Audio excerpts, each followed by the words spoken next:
अब आगे। प्रिय, ईर्ष्या और द्वेष मनुष्य को राक्षस वृत्ति की ओर लेकर जाते हैं। ऐसा ही उर्वशी के साथ भी हो रहा था। द्वेष रहित मन सदैव कल्याण और भलाई की ओर अग्रसर होता है, किंतु द्वेष का आवरण पड़ते ही मन दूषित हो जाता है। वो राक्षस वृत्ति में पड़कर पाप कर्म कराने लगता है। उसकी उदारता नष्ट हो जाती है। इसीलिए अपने मन को सदैव नियंत्रण में रखना चाहिए। किंतु अंजना और हनुमान के साथ क्या हुआ? स्वर्ण को जितना तपाया जाए उतना ही अधिक शुद्ध होता है। सत्यभामा, जीवन में सभी को अनेकों परीक्षाओं से निकलना पड़ता है। हनुमान और देवी अंजना को भी जीवन की अनेक परीक्षाओं में उतरना ही पड़ेगा प्रिय।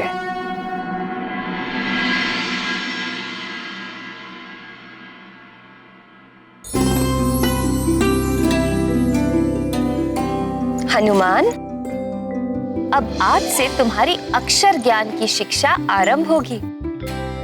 अक्षर ज्ञान सीखकर तो मैं भी ज्ञानी हो जाऊंगा ना माँ? हाँ पुत्र, चलो श्री गणेश करते हैं। अब युवराज अभिषेक का विधिवत श्री गणेश करते हैं। श्री गणेश अर्थात? श्री गणेश का अर्थ होता है यदि कोई शुभ कार्य आरंभ करो तो सबसे पहले भगवान श्री गणेश को स्मरण करना चाहिए। उससे कार्य में कोई बाधा नहीं आती और कार्य भली भांति संपन्न हो जाता है। किंतु भगवान गणेश को ही क्यों स्मरण किया जाता है?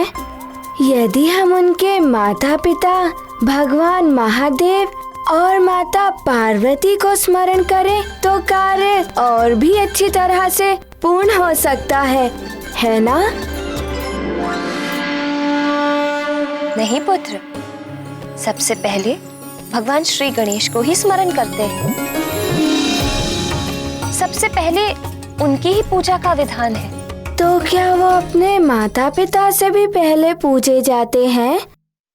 हाँ पुत्र, और पुत्र होते हुए भी पिता से पहले क्यों पूजे जाते हैं, इसकी भी एक लंबी कथा है जो उनकी बुद्धिमानी से जुड़ी हुई है। माँ, मुझे वो कथा सुनाइए ना। सुना दूंगी, किंतु पहले शिक्षा का श्री गणेश तो कर लो। अर्थात अपना प्रथम अक्षर तो सीख लो।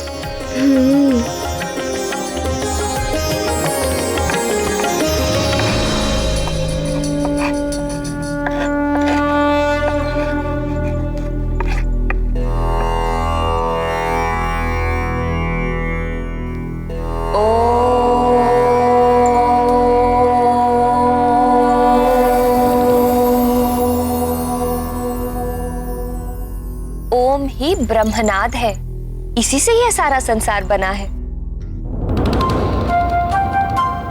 सारा संसार? हाँ, अब तुम भी बोलो।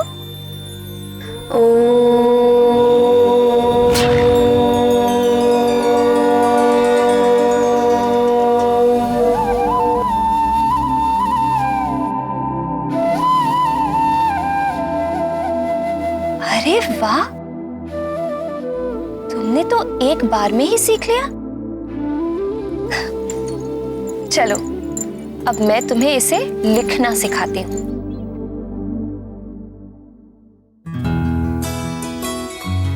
ध्यान से देखो कैसे लिखते हैं। खड़िया को ऐसे घुमा के, फिर ऐसे, फिर ये, और फिर चंद्र बिंदु। ये देखो, ये हो गया ओम। ओम। अब तुम खड़िया लो। अब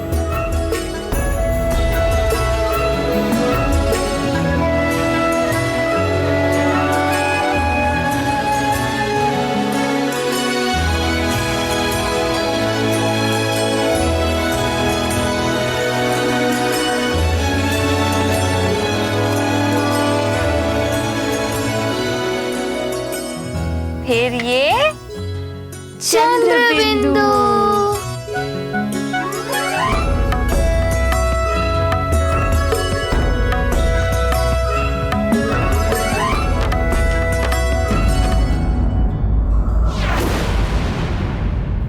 उर्वशी, क्या तुम बावली हो गई हो?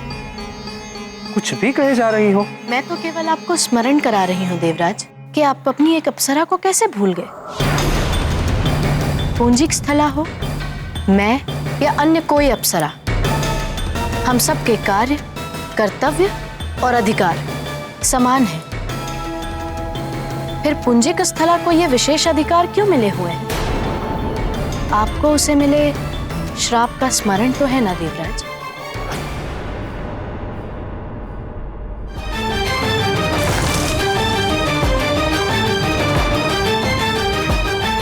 वानर बाहर नहीं, तेरे भीतर है। चाह तू भी वानरी हो जाएगी। तू शोक न कर पुत्री, तुम्हें भगवान महादेव के अंश को जन्म देना होगा। उसके कुछ काल पश्चात तुम्हें अपना अप्सरा रूप पुनः प्राप्त हो जाएगा। देवराज, पुंजिक स्थला को वानर योनि में जन्म लेने का श्राप तब तक के लिए ही मिला था जब तक वो मां नहीं बन जाती। अब जब वो मां बन चुकी है तो पृथ्वीलोक पर क्यों? आपको उसे वापस बुलाना होगा देवराज।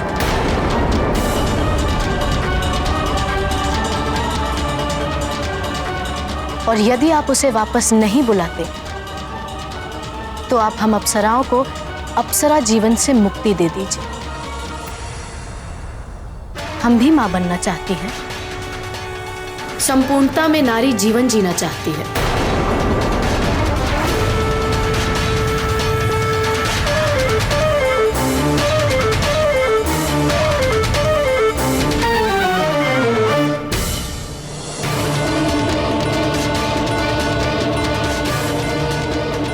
देखो उर्वशी, अपनी हट छोड़ दो। अंजना के रूप में अब वो हनुमान की माँ है। वो किसी की भी मां हो, उसे भी नियम का पालन करना होगा। यदि आपने एक के लिए नियम परिवर्तित किया है तो आपको हमारे लिए भी नियम परिवर्तन करना होगा।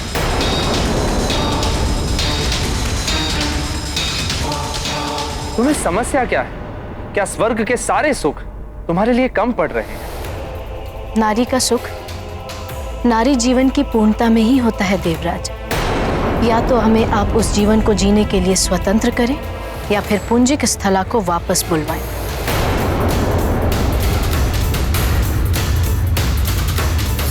हमें भी स्वतंत्रता चाहिए देवराज, हम भी मुक्त होना चाहती हैं।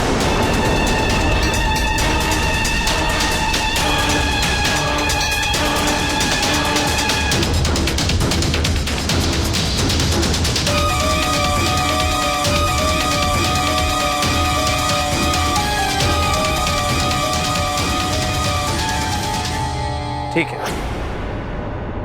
हम पुंजिक स्थला को वापस बुलवाने की व्यवस्था करते हैं।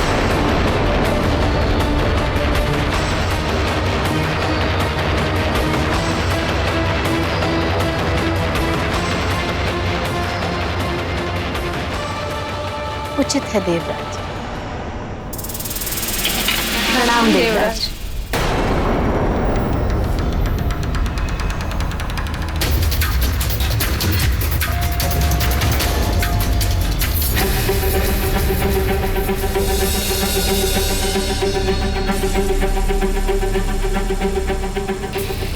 ये आप क्या कर रहे हैं स्वामी? हनुमान को उसकी मां से दूर करने का अर्थ जानते हैं आप? देवी शची, उचित होगा कि आप हमारे कार्यों में हस्तक्षेप ना करें। स्वामी, मैं तो केवल इतना कह रही थी कि हनुमान के कारण आपको पहले भी सबके सामने क्षमा मांगनी पड़ी थी। बस सची, अपना भला बुरा हमें किसी से सीखने की आवश्यकता नहीं है। राजकाज देखना हमारा काम, आपका नहीं।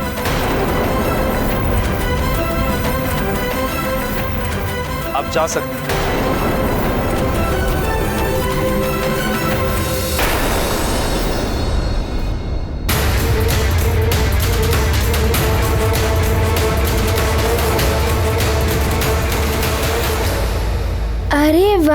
माँ, इसे गोल गोल गोल करने से अक्षर बन गया। हाँ पुत्र, और इन अक्षरों को बनाते हुए जोड़कर शब्द बन जाता है। माँ, एक बार मैं स्वयं लिखूं? अवश्य पुत्र।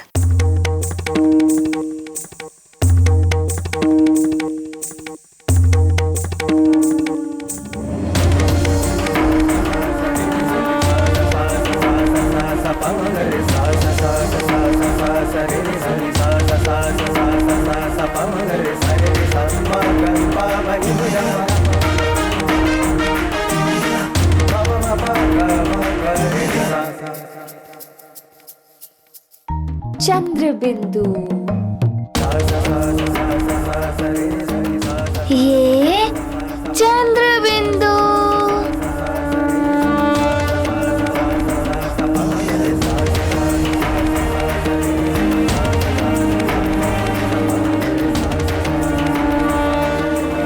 माँ, ये तो बहुत ही सरल है। ये तो सिर्फ आरंभ है पुत्र। आगे जाकर जब तुम अक्षर, मात्राएं और उन्हें कैसे जोड़ना है वो सब सीखोगे, तब तुम्हें ज्ञात होगा शिक्षा इतनी सरल नहीं, थोड़ी कठिन भी होती है। माँ, मैं सारी कठिनाई से पार पा सकता हूँ और मैं सारा अक्षर ज्ञान सीख लूँगा। बस आप मुझे गणेश जी की कथा सुनाइए। सुनाइए ना माँ, अब आप मुझे गणेश जी की कथा सुनाइए ना। अच्छा अच्छा, आज ओम तक ही अक्षर ज्ञान, और अब श्री गणेश जी का गुणगान।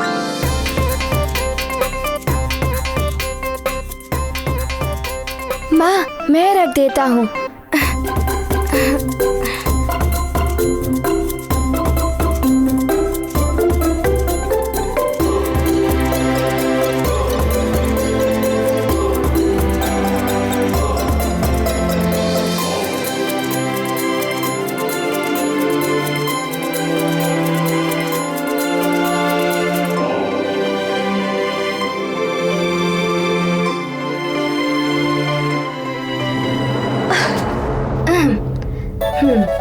माँ, मुझे कथा सुनाइए ना कि गणेश जी अपने माता पिता से प्रथम पूजे कैसे हुए।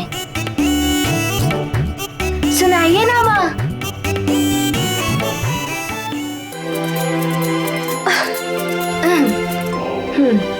माँ, मुझे कथा सुनाइए ना कि गणेश जी अपने माता पिता से प्रथम पूजे कैसे हुए। सुनाइए ना माँ।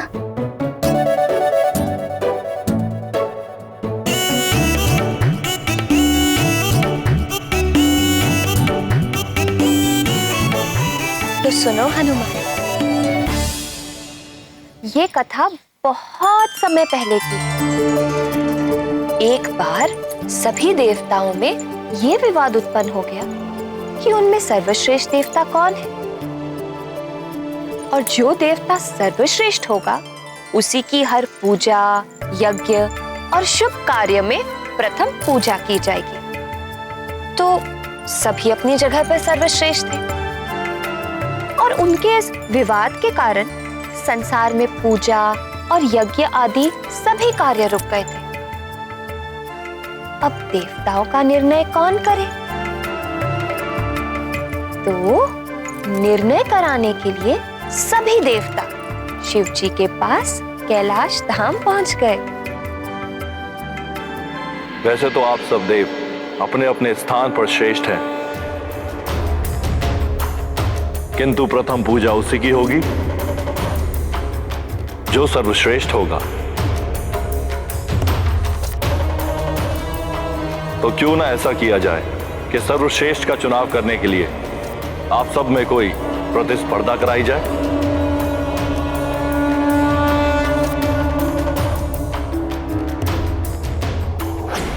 गणेश से कुछ होगा नहीं।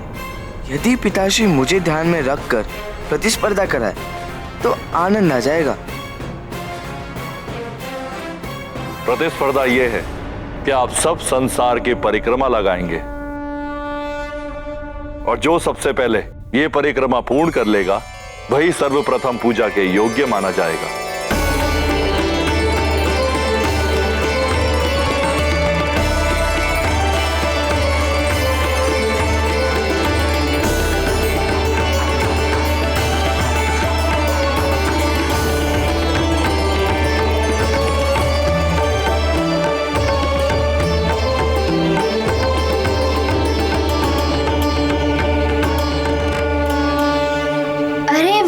प्रतिस्पर्धा, तब तो बड़ा ही आनंद आया होगा।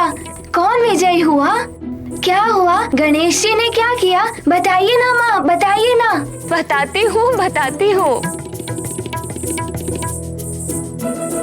फिर सभी देवता अपने अपने वाहन पर सवार होकर प्रस्तुत हो गए प्रतिस्पर्धा के लिए। शिव जी के पुत्र कार्तिकेय मयूर के ऊपर, वरुण देव मगरमच्छ पर, भैंस के ऊपर कालदेव, मूषक के ऊपर गणेश जी और इंद्रदेव ऐरावत हाथी पर सवार होकर। ऐरावत, वो श्वेत हाथी, वो तो बड़ा ही सुंदर है। वो तो मेरा मित्र भी बन गया था। फिर क्या हुआ माँ, बताइए ना। फिर क्या, सभी देवता यही सोच रहे थे, मैं ही विजयी होऊंगा, मैं ही विजयी होऊंगा।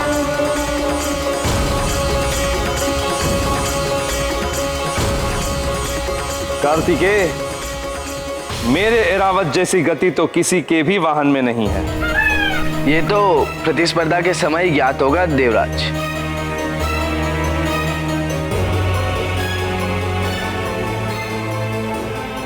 किंतु तुम्हारे भाई गजानन का क्या होगा?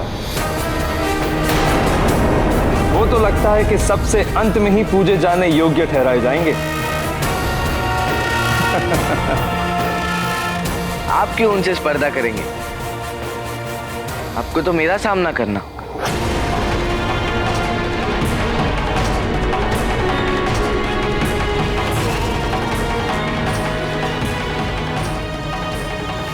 गणेश भैया, यदि आप कहें तो मैं आपका वाहन बनने को तैयार हूँ।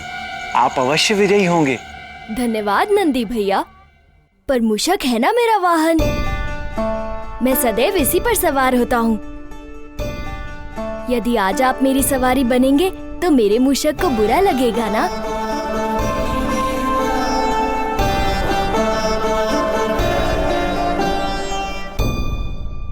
माँ, गणेश जी ने मोदक की भावना का ध्यान रखकर गणेश जी ने अच्छा तो किया, किंतु वे नंदी जी की बात मानते तो और अच्छा होता ना।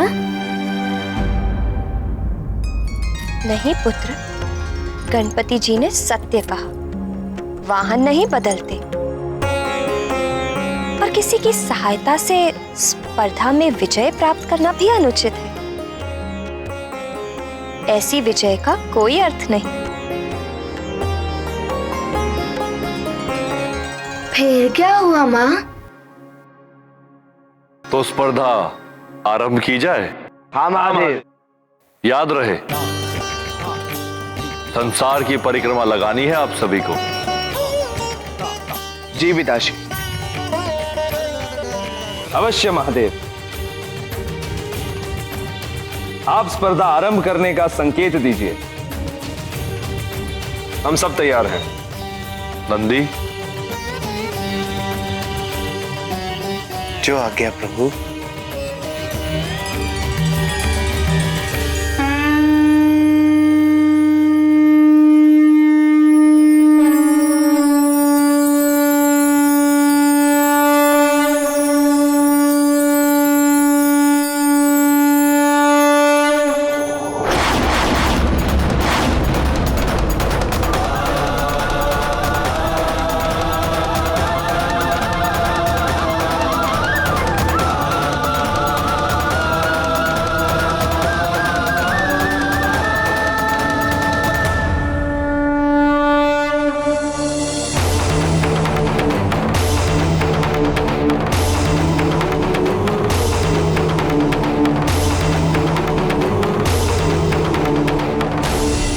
माँ, सारे देवता तो आगे निकल गए थे गणेश जी से, फिर भी गणेश जी प्रथम कैसे आए?